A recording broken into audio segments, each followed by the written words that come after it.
All right, guys. Welcome. This is the lovely, the beautiful, the gorgeous Syren De Mer. Hello, guys. How are ya? Thank you so much for jumping on last minute, Syren. Absolutely. Really appreciate it. Anything for you. Aw, you are such a sweetheart. And that's actually something that... So the whole point of this segment, Tales from a Hot Girl, in this case, Tales from a Milf, because you are my first ever Milf I've had. Well, technically, actually, I suppose you could count Samantha Mack as a Milf, but she doesn't really get cast as a Milf. You get cast as a Milf. I started the industry as a MILF. Bingo. So, you are my first Milf that I've had on this show. I've popped several cherries. So that doesn't surprise me at all. This is one of them. So yay for me. You were actually the first time I worked with you, because I think we've only worked once professionally, right? Well, I mean, as in someone's paid us to work together.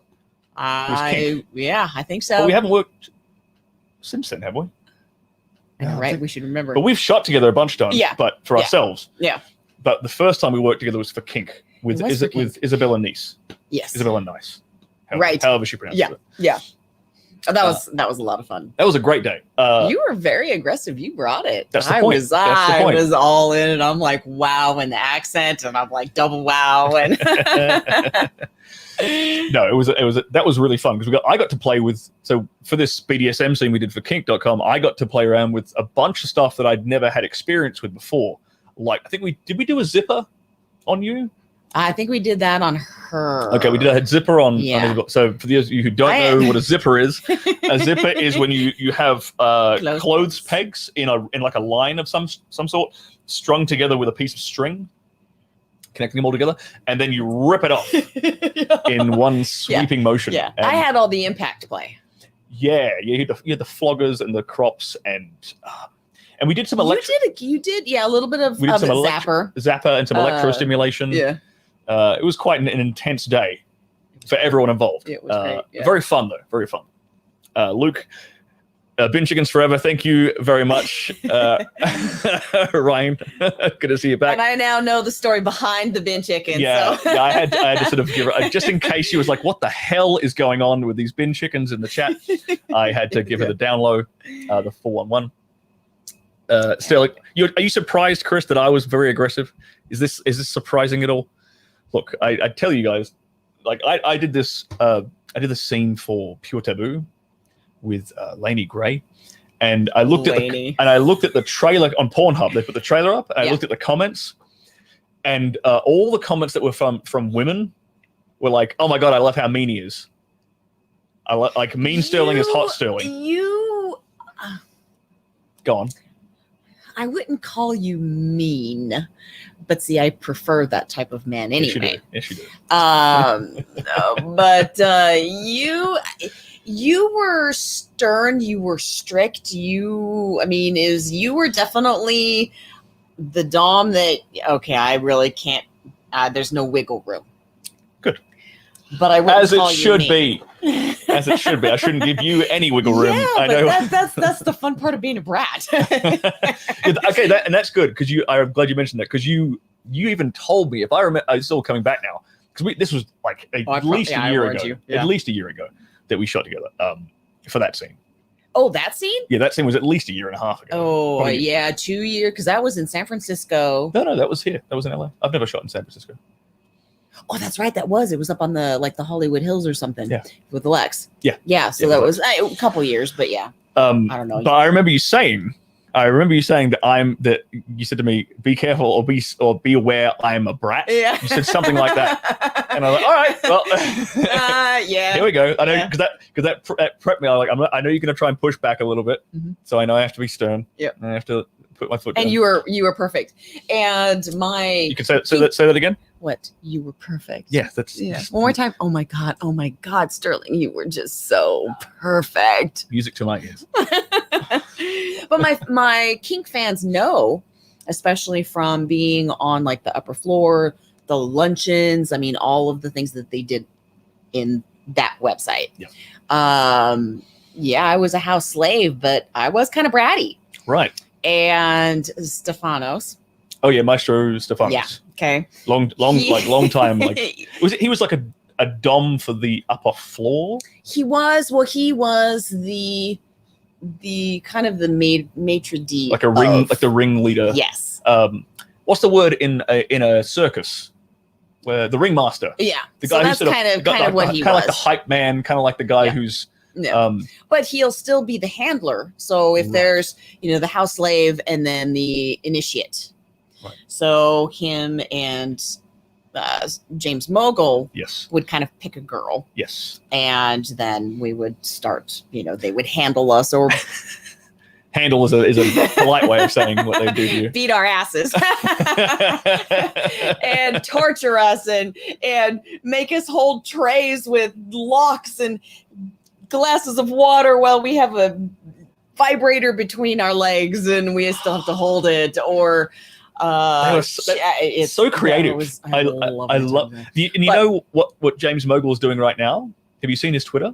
Yes. So James Mogul. So what we're talking about right now is Syren's experiences working for Kink.com at the Armory in San Francisco. Oh, and amazing. For anyone who has probably seen a Kink.com scene, their introductory, the intro sequence is a shot of the Armory, which is this building in San Francisco. It's a castle. Which is basically a castle. Yeah. It was actually, the history of it, I it believe... It is a true armory. Yeah, it was like a police fort or something like that back in the day.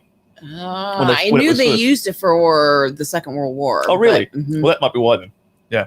But it's literally a castle. And Kink.com, the owners of Kink.com bought the place and turned it into this BDSM world, really. Yeah. It's a world. Yeah. And because I remember, because James Mogul, who was one of the creators of this sort of world, he was also a director until recently. He was a director for Kink.com. He shot for... he did the training of O. He did the upper floor. He did... Sex and Submission. And he did... well, that was recently because... Yeah, recently he did Sex with me when I worked with him. Because this is going back even farther because Marty was a director kind of at the same time. I mean, James has been there forever. Yeah. And then Marty was a director for Sex and Submission and then some other, sites. But they all kind of, it's kind of like the Brutal Sessions. That's the other one I'm thinking of. That's the recent one he was doing. Oh, for James. Yeah. Yeah. But he told me, so he had this great story. And James Mogul told me that he, the guy who owned Kink.com. Peter. I don't know his name. I don't actually know the guy. Of course you know him. Of course you know. I'm at a luncheon on the table right in front of Peter. Oh, you're like the serving. You're the serving plate. I'm the center plate. Yes. So James was telling me that he brought him into the armor and he said, "Look, when you walk up these stairs to the upper floor, or whatever it is, I want people to step into a world that is like BDSM." Gosh. But it is a completely new world. Oh my god! I just have. And he said to him apparently, this is like an adult Disneyland. Yep. And you are motherfucking Donald Duck. Is what he told James Mogul. And James now, if you look at this guy's Twitter, he is now posting a lot of the planning notes and the world building kind of documentation that went into creating this experience at the Armory and the training of O and the upper floor and how they linked together. And it's just fascinating. Yeah. Absolutely fascinating. Because because unfortunately that Armory is no longer owned by Kink.com. They don't shoot there anymore. Yeah. But everyone I know who used to work there, your case, you included, just raves about it. Yeah. I got into it like in the heyday, literally the heyday. So when would the heyday have been? It's been 5 years, 6 years now, because the Armory, we pretty much stopped shooting in the Armory 2-3 years ago. Okay. I want to, at least. Time, it's like you do porn for so long. It's like each year just kind of blends in together. Does each dick blend in with the next dick? No, but the faces will. Great answer. That's a great answer. But yeah, Kink definitely like 5 years ago to 10 years ago, I would think.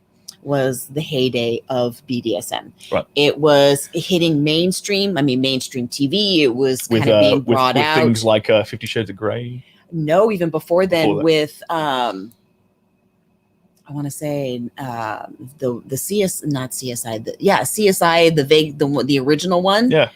They were bringing in some BDSM. There was Really? a pro domain there. Huh. So it was interesting. Yeah. So Huh. that was all kind of coming forefront. The internet was blowing up. Everybody was getting into anything and everything because it was there. Yeah. So BDSM became more and more. The Armory, some of my best memories of the industry have been from the Armory. Of course they have been, because you're a little brat. Yeah. Well, no, it's all inclusive. So we would be booked. They would book all the models, and they would book us for several shoots within a couple days or a few days or a week. Yep. We would stay there. Oh yeah, it was like a live-in place. Yeah. So there were dorm rooms that we would stay. They'd had a green room where, there'd be a little snacks and refrigerator, TV. So we'd all hang out in the green room, get to know each other, work together, go back, and it just you made some really great friends, amazing connections with the people that were there because you were there 24/7 with them. Yeah. And it's a separate kind of separate kind of community in itself, because the BDSM community is a pretty tight-knit community in certain cities, right? Because it's not a giant community, and it's not a giant community even within the porn industry itself. And San Francisco is very, very tight-knit community because they do have private clubs, which technically the upper floor was a private club. Yeah. And San Francisco's great for those tight-knit groups. So you have the BDSM, you've got the gay community, there's swinger clubs there. Yeah. So it's just this great mecca of everything. Yeah. And here's the thing that I always found, because I was in the swinging scene for a bit back in Australia, and it translates to the porn industry and the escorting industry, which I was also in, like any kind of sex worker space. Everyone is super accepting of everyone else. There's no judgment when you walk into a place like that. It's because we put everything within us out there. There's no pretension. Right. Yeah. And it's like this is what I'm into. This is what I like. Yeah. Bam. And we're all in with like-minded people. Yeah. So, and it can be anything. Okay, I'm going to throw this out there. Car enthusiasts. It's the same fucking thing. It's like you all like cars, and it doesn't have to be the same make, doesn't have to be the same model, but you all have that love. It's the same mentality, the same interests that bring you together, that bring you closer. All have a love of getting your ass kicked. What? I said all the subs, they all have a love of getting their ass kicked. Oh, well, yeah, of course we do. We are a little bit okay, some of us are a little more masochist. I think a lot of them are masochists. All the girls I've worked with for kink are masochists. A little bit, but then you go even farther and you've got the pain sluts, and then you've got, it gets even more deep. And then the switches. Let's because you've got so much experience in this sort of space. I mean, how long have you been working for? How long have you been working in porn specifically, and then how long have you been in, say, like the BDSM space? Okay, porn. I've been, independent. I say 05, but the industry itself puts me in at 06 because that's actually 2006. Yeah, that's when I signed with an agency and I actually started working the pro market instead of the amateur. Okay. BDSM, I was so I'm going to backstep a little bit. So I was 36 when I got into the industry. Yep. I was now everyone knows your age. I'm 50. I'm 51. I'm not. You know what? Hey. Look, never ask a lady her age. That's the golden rule. Yeah, I know. I'm. She does not. Proud to say she does not look her age. I'll tell you that right now. But I was 31 or 2 when I was introduced to the BDSM and kind of the swinging lifestyle, almost at the same time. Okay. So yeah.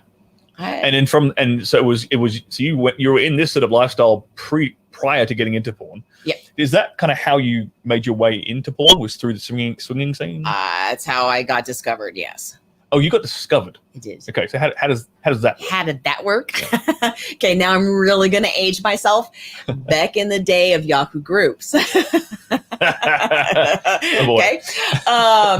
My husband and I would, and this was when, like, because he was the one that actually introduced me to these lifestyles. I've always been open-minded and kind of promiscuous and really willing to try new things. Right. So I already kind of had that mentality, but he introduced me to the lifestyles themselves. This is your husband back then. Mhm. Okay. So 32 in that area. And I forgot what I was going to say. I was saying, how did you get from there into pornography? How did you get discovered? Yeah. Okay. So with our lifestyle, we started the Yahoo groups. We would actually host monthly gangbangs. Okay. And with that, we would have an actual like interview process. Huh. For people who were allowed to go into your gangbang. Yep. Okay. Yep. Wait, so was it just you getting gangbanged, or were there other girls that were going No, it was all me. You selfish girl. Absolutely. It's all me. I'm still greedy. I mean, aren't all women? I mean, really, come on. Yes, they are greedy. Yeah. They are Killer greedy. princesses. They are greedy, but they're not as honest about it as you are. And I like your honesty, Syren. I like your honesty. Too brutally honest, I have been told. That's fine. It's perfect for this live stream. So anyway, we'd have these Yahoo groups, and we would post actually pictures from the gangbangs, and then we had a BDSM group where we were trying to teach people how to do things, the proper etiquette, Yep. that kind of thing. And then one day, my husband was like, "Hey, you know what? A certain magazine is looking for moms next door. Right. Would you want to take some pictures and submit them?" So he kind of gave you the push. Yeah, he did. Had it been was it ever on your mind prior to that? Had you ever thought, I'll do porn, I want to get into porn? Posing for Playboy, that kind of thing. Yeah. Okay. And that's going even farther back as a young person. Yep. I'm not going to say age. I would find my dad's Playboys under the bed. Huh. And you would I loved those pictures. really? Yeah. Was it more like a masturbatory, or was it more like I probably this both, beautiful woman? because I actually was already masturbating when I was 3. 3? Yeah. 3? Yeah. What? Yeah. Wow. Okay, there was a situation that happened that basically shouldn't have happened, but I was so young that I took away, wow, that felt really fucking awesome. Wow. So I started doing it to myself. Wow. That's unheard of. Wow. Right? That is crazy. So that's my crazy mind. And that's how that started. Okay. So that's how you started masturbating. We've got that. Yeah, so it's like when I found the And Playboys, you found these Playboys? I actually, and I'm very artistic. So I kind of looked at the layouts in these pictures of these gorgeous women. And my artistic side was like, oh my God, these are beautiful. The layouts, it was artistic. It wasn't like, it wasn't just spread crotches and things like that. Because it was pretty to look at. That's Playboy back in the day. Yeah. So it kind of fit that side. And then, yeah, I'm sure it did kind of turn me on, but I don't remember actually masturbating. I'm sure I did. But it sort of planted some kind of a seed by the sounds of it. Yeah. And so flash forward, and I'd modeled before too. Oh, and you had done modeling. Yeah. Okay. Yeah. In like your teens, in your 20s? 18, 19, 20, in and around there. I did some like semi-nudes when I was 18. Okay, so you dipped your foot. I had, yeah. And again, I was promiscuous, but I did not lose my virginity until I was like 15. Even though I was masturbating when I was 3. Like you're saying 15 like it's a late bloomer thing. For my generation, it was. Because you're like the free love generation. Generation X, so yeah. Yeah. Kinda. Kinda. Well, yeah, not really. You're not like Woodstock. You're like No. You post that, That you was post that, you that post was like my mom. Yeah, I'm getting confused.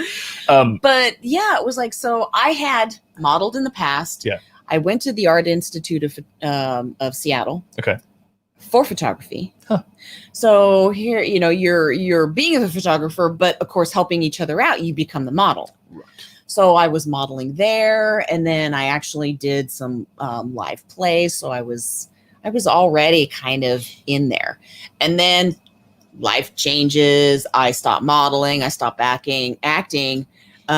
Meet my husband. Then we start doing these Yaku groups, the parties. And you start getting and gangbanged. I start getting gangbanged. And Let's not just gloss over that like it's nothing. I've always said I was a slut. I just Beautiful. but yeah, so it's like when he brought this up to me, it was actually more of not getting into porn, but getting back into modeling. Right. Okay. So being, showing some things. I mean, obviously there was porn back then on the Yahoo groups. But yeah, it was, hey, you know what? Let's do these pictures. Let's submit them. Let's start you a website. Huh. But for mainstream modeling. Gotcha. To get me back into it. Gotcha. Well, when we get this all situated, I had a prominent director from back then contact me. And he must have been, I don't know what he was looking at, but he's like, oh my God, I saw some of your stuff online. Mm-hmm. Would you be interested in signing with my agency and getting into porn? Huh. And and I'm like, really? I get more sex? And I get paid for it. No, it's like, and I get more sex? Really? I'm already getting sex, but I get more sex and I get paid for it. Yeah, so it was like the afterthought. The money was the afterthought. Yeah. But yeah. And I'm like, absolutely. I mean, it wasn't even a half a second thought. It was just like, absolutely. Right. And pretty much 6 months later, came to LA, signed with the agency. Right. And that was July of 2006. 2006. And then, so you had experience with BDSM.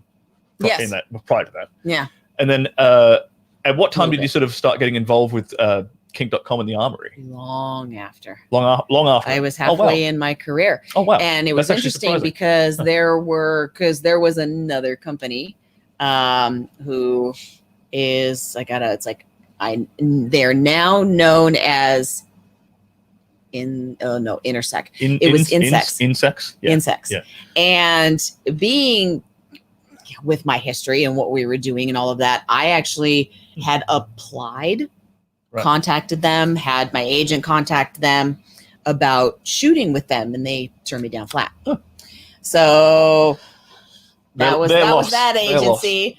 Went to a different agency, and then finally the agency that I'm at, it was brought up again, and by then kink.com had started. Gotcha.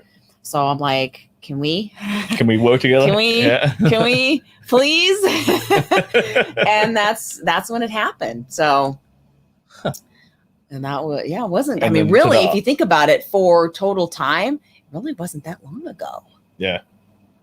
Yeah, not really. It's a flash in the pan. Okay. So we've got a question here, a couple of questions here in the chat, which I would love to get your input on. Where we get to. Oh, I got the stingy or the thuddy. Yeah, so this is kind of relates to this question. So there's two questions here which are basically the same. Where was that one? Stingy or thuddy here. Yeah, I think it was Russell that asked that. I don't know if that's correct. Yeah, Russell Holland has asked this question: do you prefer stingy or thuddy? And I'm also going to tie this in with Bull Rush's question down here, which is basically the same thing, or not. Same thing. Oh, flogger or crop. Yeah, so basically the same thing. So let's go over those questions. I am kind of a free spirit, and I don't ever like to lock myself down into a certain type. The men that I have had in my life have been like completely different. I remember you telling me that there's been different styles of dom. Yeah. Right. The few that you've worked with. Different heights, different hair color, except one consistent has been facial hair. That's like my thing. But I like the variety, but it also depends. You know, being a sub, you're not always in the same space, Hmm. the same frame of mind. Right. So sometimes I just want the thud. I just want the floggers. But there are floggers that do sting.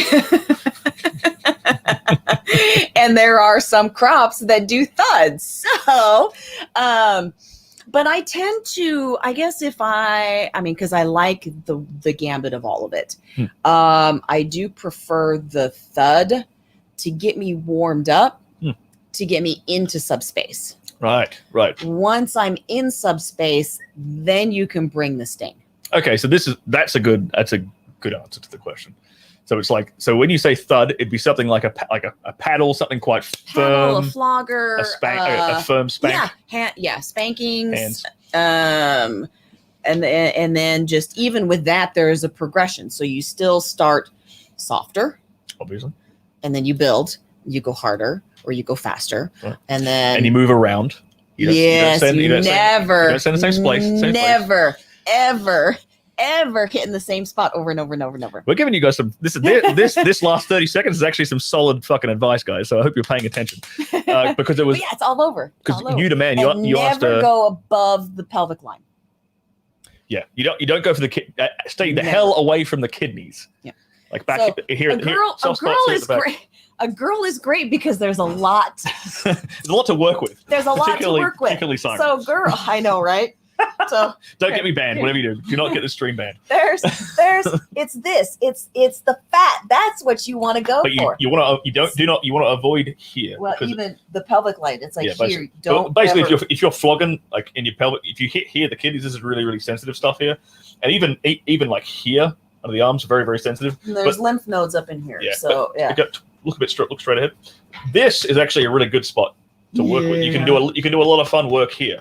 But this can be difficult. Yeah, it's difficult. It's difficult to land a shot. Yeah. Here and here. But with a flogger, like riding crop easy, this is probably not a good paddle spot. But flogging, this is a great spot to warm up in the middle of the meat of the back here. Yeah. Really great place to start warming up. You can sit down now. Stop showing off your ass on my live show. Okay, for those of you that don't know me, the ass is kind of that's what I'm known for. Yeah. So the reason that was really good advice, we sort of segue there, because you demand asked this question: how do you turn on your dom side if you aren't naturally that way? You saying you can't? I completely disagree with that. Here's why I'm going to disagree with you, and I'm going to explain to this man how he can turn his dom side on. Learn to lead. Learn. It doesn't have to be this kind of stuff. It doesn't have to be like BDSM. So you don't. That's a future thought. Sure. Start in the bedroom by just leading, right? So that's a simple way to start getting into the dom space, the dom head space. Yeah. And you're putting your partner naturally into a submissive space, and it can be something as simple as telling her what to do. So get on your knees and pull your skirt up. Yes, the commands. Take my dick out. Yeah. This isn't necessarily BDSM stuff. This is leading. But what got me was and how I took the question was, how can you force it? You can never force something that's not innate behavior. Yeah, but I think you can absolutely. You can learn tricks. You can learn to be commanding. You can learn to be a type. Yeah, you can definitely. There's different types of dom as well. But yes, absolutely. But a true sub will pick up if it's fake or forced. And what do you mean by true sub? Do you mean someone who's experienced as being a sub? Maybe so. Yeah. Okay, that's good. That's a good answer. Chris Bucket with the super chat. Thank you very much, sir. He says, Syren, you're the hottest. Thank you. How should a dom talk to a sub on a dating app when they're meeting for the first time? I have no idea. I'm not on dating apps, and I don't even go on any sort of those websites. She's on. No, but she is on Yahoo chat groups. So go to Yahoo chat. That was like 20 years ago. I really forget the dating app context. Forget the dating app context. How? Say for example, you were at a club. Say for example, you were at a swingers club or a lifestyle club. How? Then in that context. How, because this is translatable, how should a dom talk to a sub when they're meeting for the first time? For the very first time, you want to always approach with respect.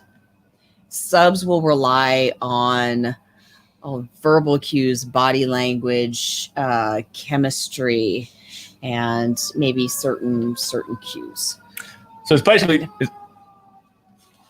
I was like, is that siren? Is that siren coming through my headphones? Not me, siren, but there is a siren. There is an actual siren going on in the background. Yeah. LA is on fire. What do we know? But just like you approach her just like any other woman, because how are you going to know she's submissive or not? You need to talk to her. You need to get to know her before you can figure out if she's submissive. But there are some women that you can just tell their body language is very submissive. Their eyes are always downcast, or they kind of stand a little. You're talking about ultra submissive. Yes. As well right now. Yeah. And those will run. So if you come across just way too aggressive, they're gonna just. Yeah, here's the thing: all the professional DOMs that I've met, James Mogul would be a good example. They're all super respectful, and super pleasant and nice. Yeah, when you not degrading, they're not degrading. They're not overbearing. They're not they're not trying to like be all macho and alpha and in your face at all. They have a different thing. They're commanding. They have a very commanding presence about them. They can command a room. I'll say that much. And have you ever worked with Rocco Siffredi? I have not. He's an example of that. Very commanding presence when he walks around, but super polite, super respectful. Says hello to everybody in the room. James Mogul's the same way. Super polite, super respectful. Says hello to everyone. Yeah.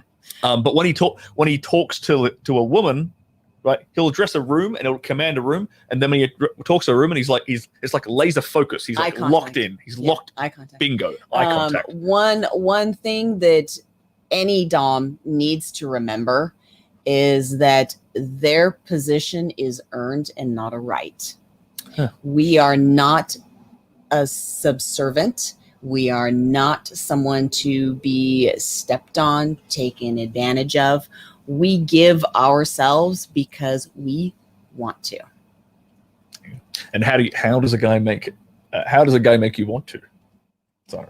It's respect. Okay. And it's also I'm very I rely on my instinct. So I rely on chemistry. I rely on the energy, the vibe. Right. All the things that Siren's talking about here is what you would classify as sub-communications.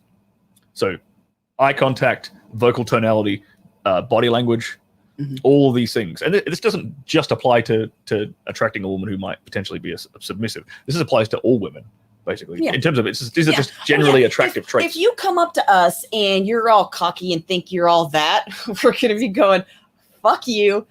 There's the door. We don't want to be treated that way. Even when I am being dominated and I am full on into, subspace, right, there's still respect.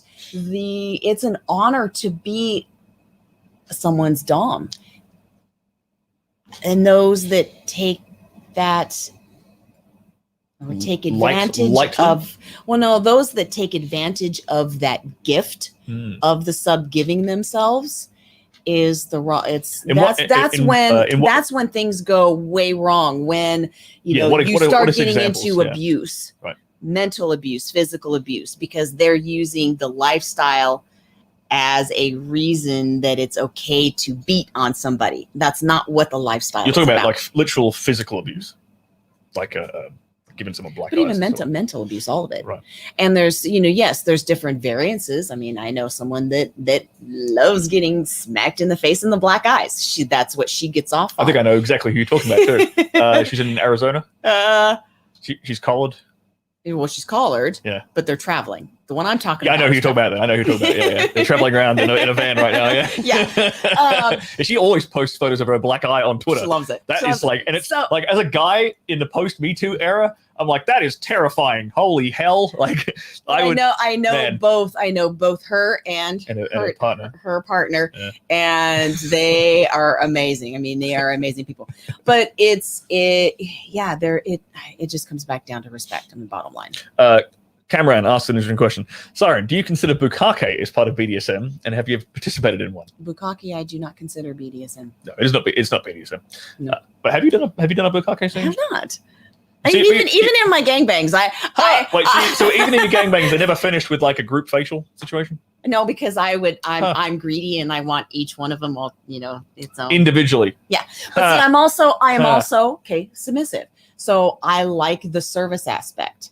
So I'm with one person, I get them off. I'm with. That's interesting. You touch on like because you're like you said, even though you are Brady, you're like a very submissive young lady. I am very naturally. I like that you said that you like to serve, right? You enjoy. You're getting off on getting someone else off, like cock worshiping and all of that. Absolutely, yeah. I am so happy. And even when I top, which isn't that often. No, it's not very often. I'm not comfortable with it, but being a sub for as long as I have, I know how to. Yeah, and I'm also I am an alpha personality, so I'm an alpha female. I just happen to be submissive. Right. It's funny you said that you know how to because you've been a sub. One of the ways they teach male tango dancers is to get them to lead to follow first. They learn the female role first, and then they get really good at leading the tango. And that's actually to be a good dom, be the sub, or at least try it out. Not that you're submissive, but at least try it out so you know that side of it. Well, you don't even have to try. I don't think you're going to try it out, but seeing it is like because I learned all my stuff through watching. It depends on how you learn. Everybody learns a different way. Well, I definitely learned from watching. I didn't. I've yet. But you're visual. There's others that are tactile. There are others that are. Well, if you're a tactile learner, then absolutely, you're going to have to experience it to physically understand it. Yeah. But it's fun. Syren is a great host. Chris loves you. Thank you, Chris. Thank you. Bull Rush. Yeah, good example. Doms have to earn a submission, no days off. Exactly. And we got a couple of guys in the chat who actually are experienced in this. There's another phrase. It's like subs are never beneath their doms. So like when we kneel in front of our doms, we are never beneath them. We are before them. It's like it's the same with like male female derogatory. But it's the same as male female relationships in general. You're a complement to one another. You're not it's not a degrading situation to be in. Right. And then if you say beneath, then you are putting yourself as the better person, and that's actually not how it is. It's not the mentality you want to try. Bottom line, subs actually have all the power. Yeah, so this is a very common thing said in the BDSM community, is that the power is actually with the submissive. What can you dive a bit deeper into that concept? Yeah, generally because it comes to we're the ones that pick the dom. The dom will search and I like you, or I like you, or I like you. We're the ones that actually choose because there's a huge amount of trust that has to be put into this relationship. So we are the ones that say, yes, I like you. Right. We are the ones that give ourselves, do the power exchange, say, yes, you can, yes, you may do this. We are the ones that have the safe words that, tell you to stop or slow down. Yep. Yeah. So it's a partnership. I like that. Power, and that's where power exchange comes from. Yeah. Right. Okay. I like it. Mateus, if you want to be a dom, you should not be all cocky up in the dungeon. Yep. Absolutely. Always show respect, especially if there's other slaves or other subs there. Always follow the proper etiquette. Yeah. Give respect to the dom before you know. So I mean, there's a lot to learn in the lifestyle. So that's for example, if there's like a dom with the sub there and she's allowed to sort of play with other people, right? Right. Then you want to show respect to the dom Yep. So you can play with that submissive. Yep. And it's just like you said, don't be cocky, but you don't want to be cocky anywhere. Well, we like confidence, but not. Yeah, there's a correct way. There's a correct way to do cocky, and it's and the thing. Here's the thing: when a woman says, just like you just described, like when a woman says cocky, is in this way, like is in you don't want to come across as cocky. We don't like it. She's not referring to her definition of cocky is different to what a man's definition of cocky would be. A man's definition of cocky is the guy who comes in and says something witty and funny, but might maybe slightly. That's like a man with swagger, teasing in a certain way, right? Like cocky is just arrogance. Yeah, the way that a woman describes cocky is this like it's almost like baseless self-confidence. Yeah. Right. It's like you're coming across as overly self-confident, and there's no feasible way for you to be backing that up. And your body language is probably betraying you as well. It's probably no joke. It's probably you're saying something and you're coming across as like, oh, I'm the shit, but your eye contact is off, or you've got nervous body language, or your hands are sort of shaky. And trust me, you guys all out there that think you're all that. When women get into the MILF stage, and even more so when they get into MILF stage, the cougar stage. Which one are you at? Are you at MILF stage or cougar stage? Technically, I mean, if you want to go labels, yeah, I'm in the cougar right now. But it's great because I probably am, because MILFs are still kind of finding their own. They're that age. They're the moms. They're still really sexy. The cougars are the women that finally have their own sense of self. And they don't care to go after anything that they see that they want, but we're very, very good at reading you and knowing if you are worthy of our time. So the difference between a MILF and a cougar is really just aggression and self-assurance. A cougar is actually doing the pursuing. Yeah. A cougar is actually actively going out and like trying to get young bucks. Like, I really don't do that. but you get cast that way. I do. You definitely get cast that way. Oh, well, that's all I've got. Okay, yeah. So let's pivot. Let's pivot away from the whole BDSM thing to your career as a MILF. So you got into porn already as a MILF. Yeah. I was already, just age-wise, I was already literally age-wise, and obviously like, because the MILF isn't. Here's the thing with MILF. MILF isn't in pornography. MILF isn't just an age thing. It's a look as well. It's like your body. It is now. It didn't used to be. Oh, really? Back in the day. It was purely an age thing. Generally, yeah, because you had your teens and like your early 20s that could still play a teen. And then unfortunately you had those women that were considered tweens that were that late 20s that would never get booked. Like uncastable age. Yep. Yeah. And then you get into your 30s, and then all of a sudden you're in that MILF. 40s, you're in the cougar. So because I know but girls, it's not that way anymore. No, because I know girls who are 25 in this industry who get cast as a MILF. Yeah, because they have a look, and the look is kind of your body shape. It's like the curvy hips, thicker thighs, big booty. And well, it's because when you have kids, you kind of spread out a little bit. It's the childbearing hips look. Yes, is what it is. Yeah, that's what these are. What a goddamn shame. But I had those when I was 18, even long before I had kids. So I mean, Exactly. So yeah, these days girls, and that's definitely been my experience. Girls will get cast as a MILF. Kind of irregardless, as long as they're like 25 plus. And there's probably something to that because here I'm, 18, 19, 20, right? And minus the boobs, but I had the tiny waist, I had the hips. And everyone always perceived me as being older. I mean, even growing up as a teenager, and I know a lot of that is my personality. A mature personality. I do have a very mature personality. So that kind of came out.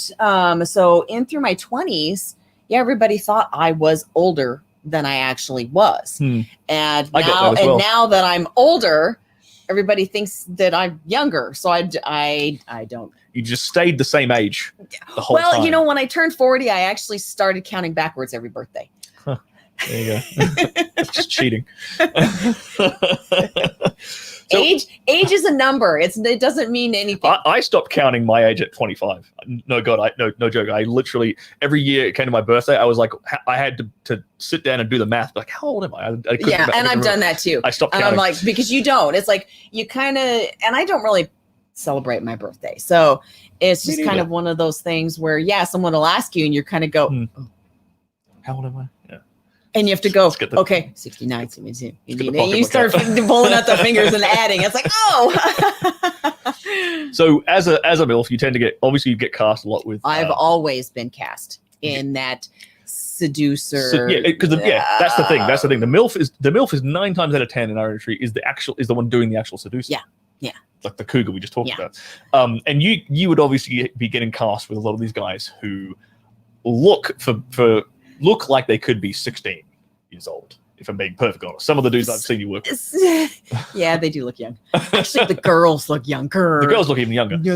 But there's definitely a market now for some reason for the young, like think Geordie. You know who Geordie is, right? Think of Geordie's body type, like the short, scrawny dude who looks like he could be a teenager. There's Juan, there's Ricky. Yeah, Juan, Ricky, Alex Jet. Yeah. Yep.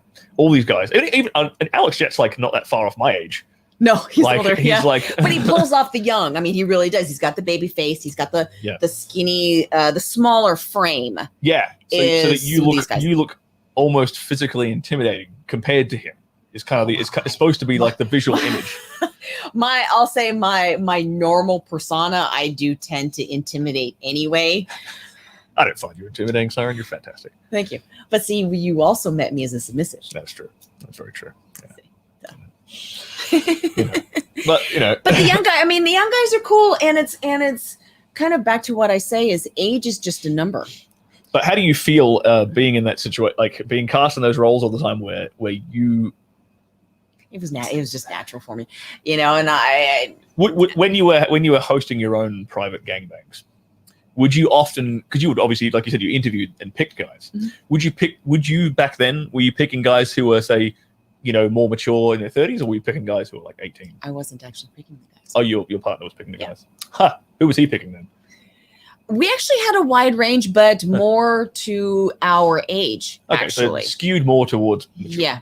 Yeah. Huh. And then I get into porn, and I'm all with, 19, 20, 25-year-olds. Do you prefer working with younger talent versus older talent? And you can't compare the two. They're two completely different. It's like apples and oranges. Yeah. The younger guys have. Yeah.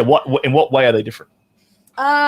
The younger guys are full of stamina, lots of energy. They're quirky. They're silly. Nathan Bronson springs to mind right now. And his naked swimming. Quirky. And Robbie Echo springs to mind as well. Talk about quirky. Right. Robbie's going to be on the show. Yeah. So, I mean, they kind of remind you of your inner child. Huh. But they can bring the sex. They've got all that energy. Yeah. They've got all the energy. They can fuck you hard. They can, they're like little bunnies that just the Energizer bunny. Yeah. And then you get into the older guys, and they'll still have the stamina, but now they have experience behind it. They have technique behind it. So you're kind of replacing the energy with technique. Replacing maybe the enthusiasm with technique. That too. Right? I don't know, because there's some older guys that are enthusiastic. But no, the young guys it's a different are definitely kind of like maybe enthusiasm is the wrong word. Maybe it's like enthusiasm to excitement. Yeah, almost like an eagerness to please. With the younger guys. Sometimes, because this is where cocky comes in. Or they're shy. They're it's like, can I is it okay? Is it okay to touch you? Can I touch you? Okay. That's an interesting point you just raised, because I had this conversation with when I worked with Francesca Lee. Yeah, okay? I love her. And she said something very interesting. She said that exactly. She said these younger dudes in porn are very hesitant to touch you before the camera starts rolling. Yeah. And I said to her that day, and I'll say this to you now, I think that's because of the whole Me Too thing. Oh, absolutely. This entire all these young men, even in porn, even dudes who work in because porn. it's rolled into our industry. Oh, absolutely, it's completely part of our industry. So they're very reluctant to do anything to the girl. Well, not all of them, even just some of them. Their experience. Yeah. You know, and in their here private life they're experience, thrown into someone who can be twice their age. True. It's a daunting mindset. Yeah. Mindfuck. I'd actually mindfuck is kind of what it can happen. To be perfectly honest, I feel, from my experience, I feel way more like the threat of a Me Too is far more likely with a younger girl than with an older woman. Absolutely. Far more likely. It's like those of us, and I'm going to stereotype a bit. Go ahead, stereotype away. The younger girls, the millennials, are all about me, but they all have different opinions of what that me is. It's all I'm just gonna do this. Don't touch me until this. I'm only, I'm doing porn just for the for the. I don't see. You're about to say they do porn for just for the money. I disagree. I think they're doing porn for clout. That's the difference. I see. Because everyone's doing porn for the money. Because they know that they're only going to be in the industry for a year or two. Max. I think it's quick money, but it's this perception that everything is all about them. It's very much they don't know their bodies. A narcissistic self-centered perspective. Kinda. They don't know their bodies, so they don't know what they like, what they don't like, and that's a big problem right there. They're too young, so they get into porn not really knowing anything about sex. Both men and women. But when it comes to women that come in later, or that are still in it as the MILF, they tend to like the sex. Oh, yeah. Not the fame. Well, that's what I'm saying about clout. That's what I'm saying. So it's like any MILF is, we're happy on set, we're low drama, we're all fine on the flirting and the connection, because we know experience. We know that you need that chemistry to make the scene real. Work. To make it look good, too. That's what makes a scene look good. And the Me Too movement is like totally just kind of just destroyed that. Yeah, so I agree with what you, like, we actually agree on this. It's like, they come into it, and I noticed the exact same pattern with MILF performers. In particular, so I kind of lump girls in our industry into like a few different categories, right? Okay. So I lump them into these categories. I have one category which is kind of what we just talked about, which is the younger diva girl. Oh yeah, right? Come across because you work with girls as well. I do. So you know exactly. And it's always younger. It's always younger girls. But there's also there's the younger diva girls. Then there's this category of like unicorns, which are really cool younger girls. Younger girls, and I've come across quite a few of those. Basically, real life nymphomaniacs. They love it. They're in this industry for the right reasons. Right. They're fantastic to work with. Everyone loves working with them. Yeah. They're brilliant. So that's another category. And unfortunately, it's a small category. So it's not that big. It's not as big as young ones. As you would think. But they are there, yes. And that makes like my lesbian scenes just fantastic when I get to work. Good example. Who would be a good example? Have you worked with Kenna James? Kenna James? No. She's a great example of that. She's fantastic. Alex De La Fleur.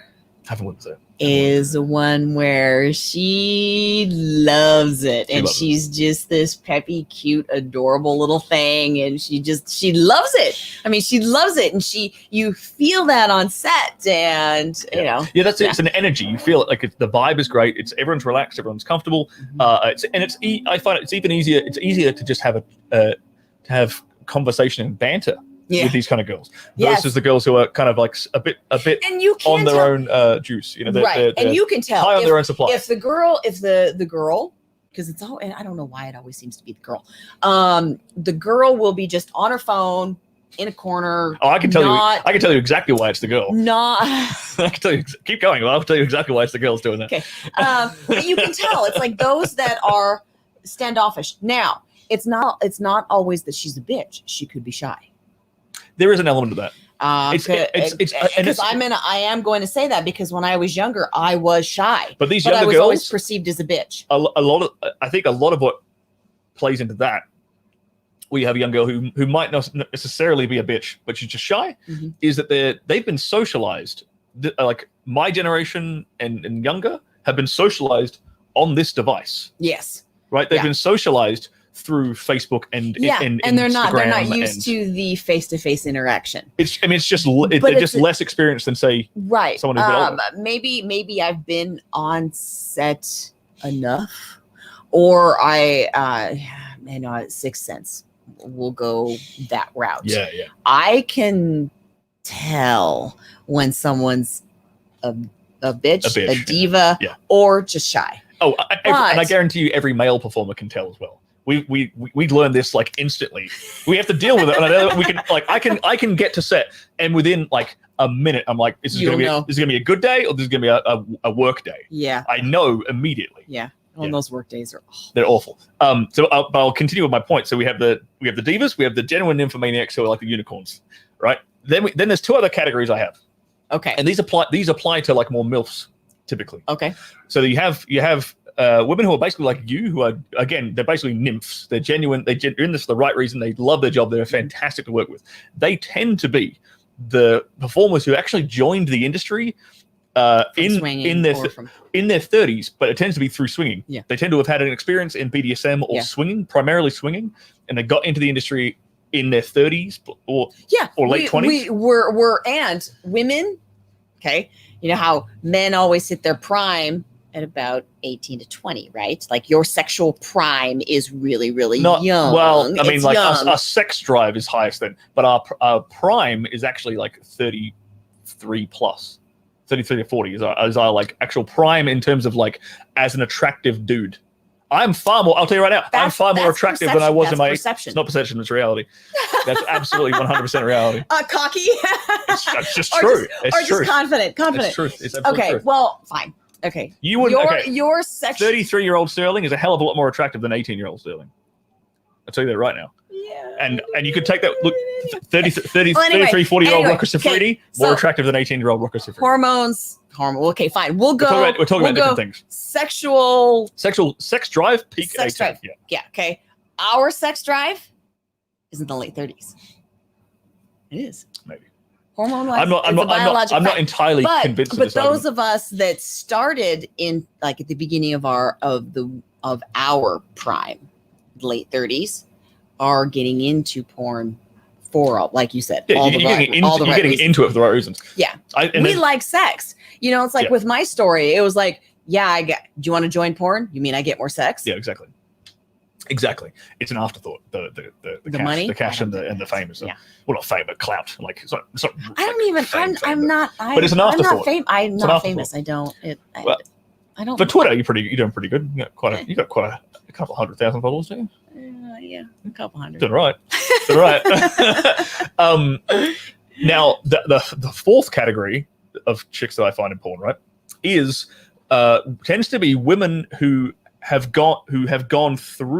been in porn, started out younger, in their 20s, and now they're in the MILF area. Yeah, and then those are great too. They're great to work with, but they have a different approach. And here's the different approach. I label them as like the professionals. So like they're not a bitch. They're fine to be around. Yeah. They're professional. They show up on time. They're easy to work with. Right. But they're not like you, where you're like very flirty and touchy feely before the camera's even rolling. Well, that's because they've been in it for so long. I don't want to label it as jaded because that's not. No, they're not jaded, but they take a more professional approach. Yeah. And so they when the camera turns on, they're great. They switch on when the camera's on, right? Mm-hmm. But they're not necessarily like the litmus test is like, are they sucking your dick before the camera's even turned on? No, but see, that'd be me. See, perfect. Exactly. My theory is confirmed yet again. But see, it goes back to I know. It's not an I think. I know the chemistry has to be built before the cameras turn on. Yeah. Or you try to build it after that, and it's awkward. It's a lot harder to build it. Like sometimes you have to as a male performer. You have to build the chemistry while your dick is inside her. You Well, have to do it. but that's when you're pinpointing. You're not really sexually attracted to her, and you have to pinpoint one little thing on her that keeps you in the game. Yeah. I'm talking more about getting like what I'm referring to here is when I'm saying like you're kind of building the plane as you fly it, right? You have to build the chemistry as you're fucking her. Right. I'm talking about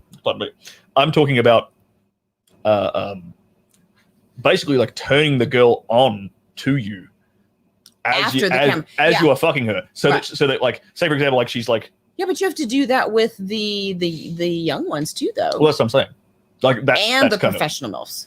Yeah, professional MILFs, it's quicker.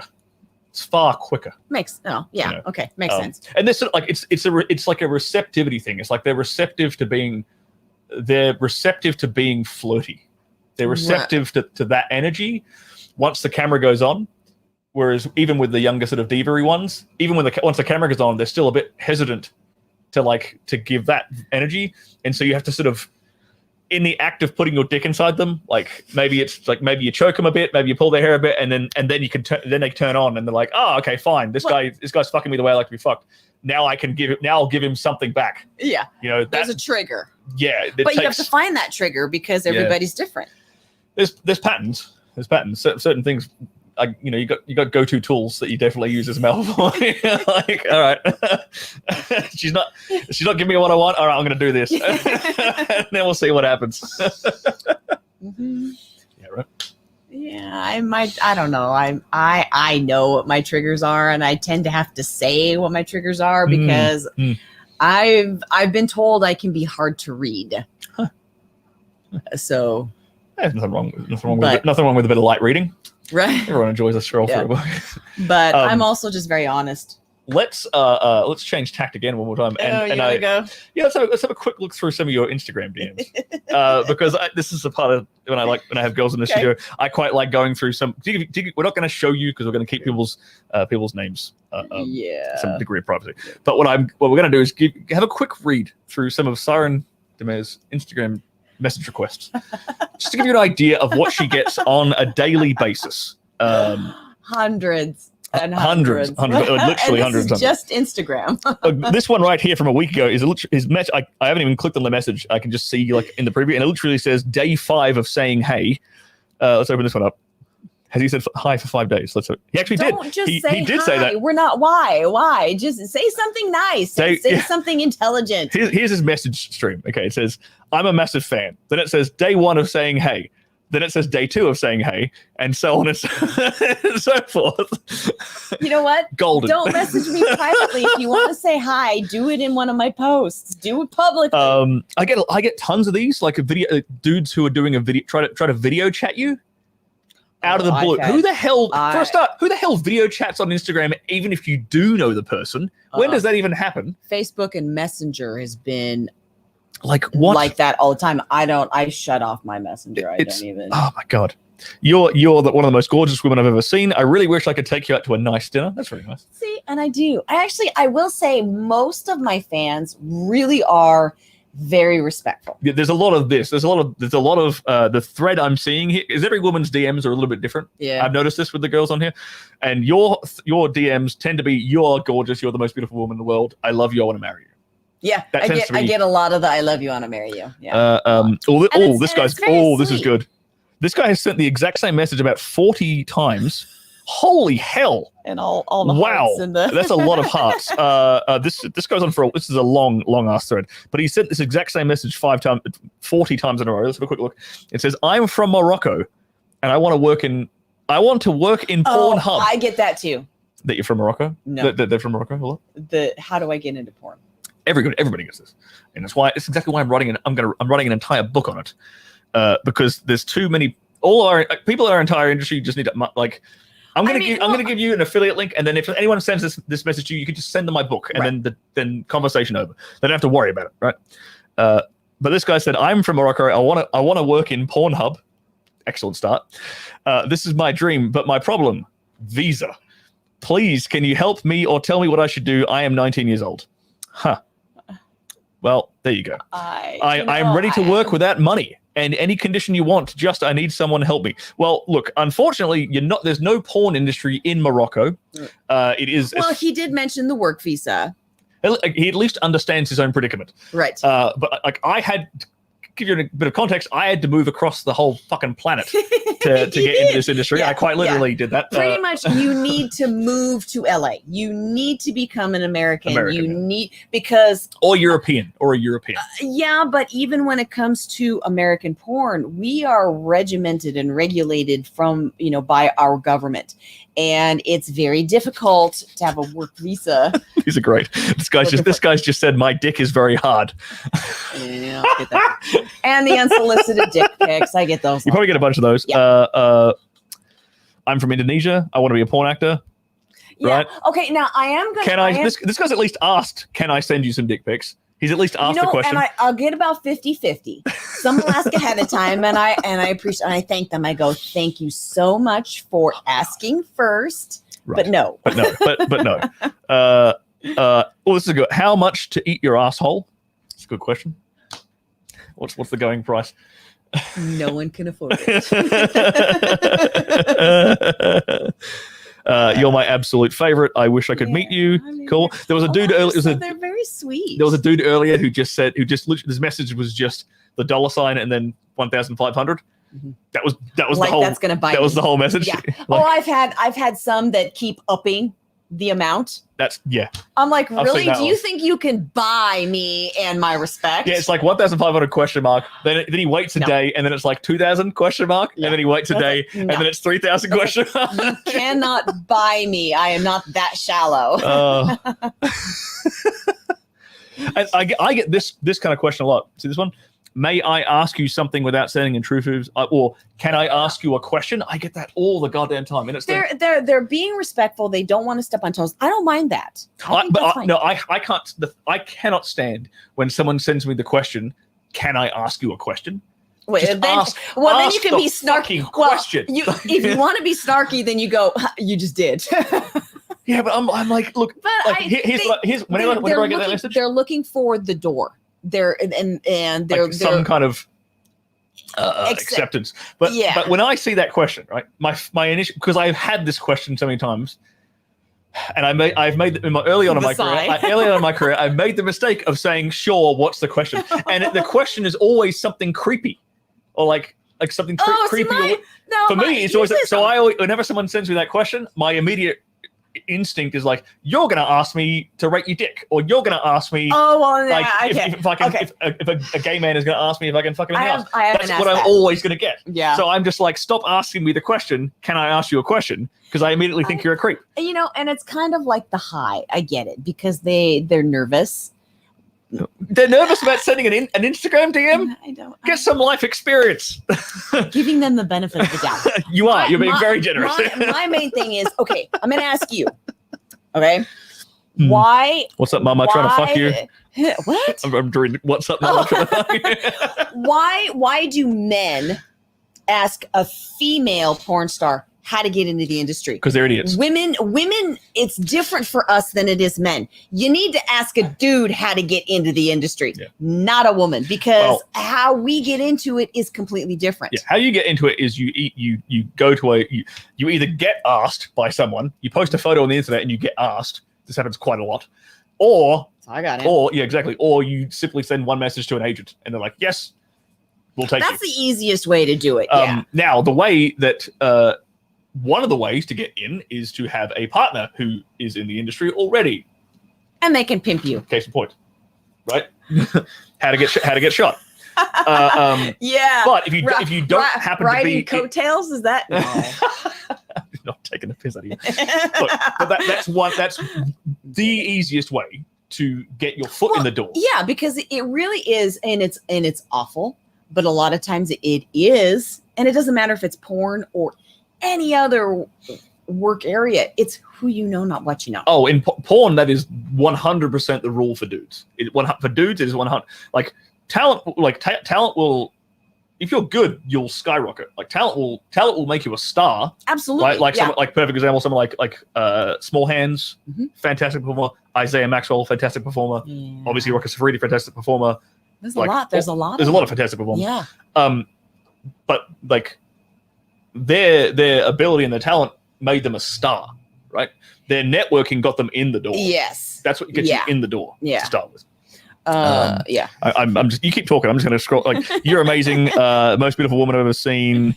Everybody's just so sweet. And how much money for meeting you? Here we go. This is a long one. Okay. He's offered you 5 to 10K. Then he waited about 4 months and then said, "I love you." Oh, yeah. Just fantastic. because you couldn't buy me, you love me. It's fantastic. Kisses from Greece. Lots of photos. Lots of hearts and kisses. You do get a lot of hearts. Yeah. And I think I really believe in karma. Well, then I'm going to hell. after I'm sitting here like taking it, ripping onto these guys. But no, I mean, you've got to give respect to receive respect. And I've always been, yes, I can be brutally honest, but I'm usually very respectful. You are very respectful. I'll give you that. And you're a sweetheart. You're an absolute sweetheart. I try to be nice to everybody, and I'm probably even too trusting. So everybody has my trust from the get-go until they do something to lose it. So I'm always nice from the beginning. And it's not until someone's not nice to me that I turn it. Reasonable. I've started. I give people a baseline level of respect, as in you're a human being. Baseline level of respect to start with. And then you can that can go down very quickly based upon the words and the actions that come out of people's mouths. Actions definitely speak louder than the words too. Of course, yeah. But I used to give people a lot more respect than I do nowadays, because you can get into trouble. You can like you've said before, you can sort of trust people a bit too much. You can, But not everyone. People think that everyone has their best interest at heart, but they have their own best interest at heart most of the time. I don't know. I'm losing my faith in humanity. Day by day by day. Yeah. But my personality, my soul, I always see the good in things. So that's where it's like I get asked a lot, what's your favorite what? Right. Your favorite scene, your favorite partner, your favorite position, your favorite and especially when it comes to favorite people or favorite scenes, that's really, really hard for me to answer, because I always take away something good in every single situation, every single scene, every single person. I don't dwell on, I don't look at the negative, I look at the positive side of it. So All right, let's end on that sound. I like that. Where can people find you? Your Instagram, and let them know if it's safe for work or not as well, please. Oh, that depends on where. Well, the Instagram is safe for work by default. Instagram is definitely safe for work, and that's Syren De Mer. Also my Facebook, which is maxed out in friends, but I do have a fan page, and it's also Syren De Mer. Twitter is sometimes safe for work, sometimes not. Open at your own risk. It can be, yes. And I do have my tweets kind of locked down to where the pictures just don't automatically show. Oh. Okay. So yeah, not necessarily safe for work on Twitter, and that's Syren De Mer XXX. So there's the distinction. Lots of XXX. You got the triple X, so obviously be wary when you open the pictures. And then, let's see what else. I mean, I've got my OnlyFans, but that's the same, Syren De Mer XXX. There you go. And, yeah. Lovely. Then my email, Sinful Syren. Do you want to give that out on air? Yeah, I don't mind. That's my fan email. It's Syren@sinfulsyren.com. There you go. And then that's a fan email. So anything, it's all of it. What we done. Yeah. Well, thank you so much for coming on here. Thank you for having me. This has been a very insightful. I think this has been a super insightful chat. Far more insightful and genuine, actionable advice, I think, in this chat than I've had with some of the other girls on the show. Woman. not girl. Yeah, well, there you go. Yeah. Maybe that's why. Maybe that is why. All right. I have wisdom. You do have wisdom beyond your years. Yeah. All right. Don't forget to, make sure you hit the like button if you're still tuning in. Smash the like button, helps it show up. Leave a comment for the lovely Syren in the comment section below. And I will get, if you have some specific questions, I'll get in touch with her and she will answer them. So leave comments below. Yeah. And if you enjoyed this, give it a share. And don't forget to subscribe if you're new to the channel, because it really helps us out. Yes. All right. Thanks, guys.